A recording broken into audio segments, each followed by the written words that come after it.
सत्ता हे सर्वस्व नाही. हे जे आता राजन साळवींसारखे लोक आहेत यांना मी गांडू म्हणतो. संकट काळामध्ये नेत्याबरोबर राहायला पाहिजे, पक्षाबरोबर राहायला पाहिजे. राजन साळवींनी काल पक्ष प्रवेश केला. अजून 2 माजी आमदार सुद्धा शिंदेच्या शिवसेनेत जाणार असं काल उद्या देखील एक माजी आमदारचा पक्षप्रवेश रत्नागिरीवर होणार. काल उदय सामंतांनी पाकिट नोंदवलेलं आहे. कोकण मधली तुमची ताकद पूर्णपणे कमी करण्याचा तुम्हाला कोणी म्हटलं की राजन साळवी हे त्या पक्षात गेल्यामुळे?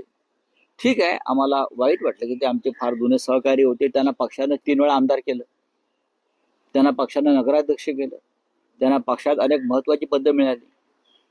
पण माणूस सत्ता गेल्यावरती तो तडफडत राहतो, याला आम्ही शिवसैनिक म्हणत नाही. स्वतःला ते शिवसैनिक समजत होते ना बाळासाहेबांच्या कडवट. बाळासाहेब अनेक काळ सत्तेशिवाय राहिले आणि त्यांच्याबरोबर आम्ही सगळे सत्तेशिवाय राहिले. आमच्या स्वप्नात सुद्धा नव्हतं की आम्ही कधी आमदार खासदार होऊ. बाळासाहेब ठाकरे माननीय हिंदुहृदय सम्राटांनी त्यांच्या आयुष्यातला संपूर्ण काळ हा सत्तेशिवाय काढलेला.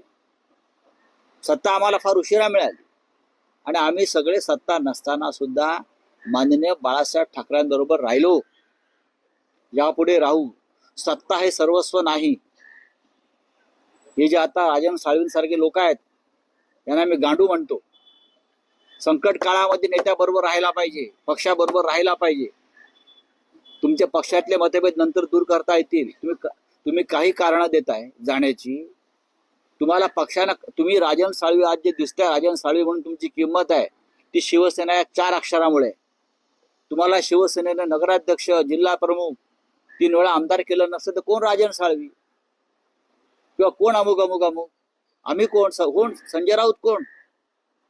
आमच्या मागे शिवसेना 4 अक्षर आहेत म्हणून आम्ही आहोत. हे नालायक लोक आहेत.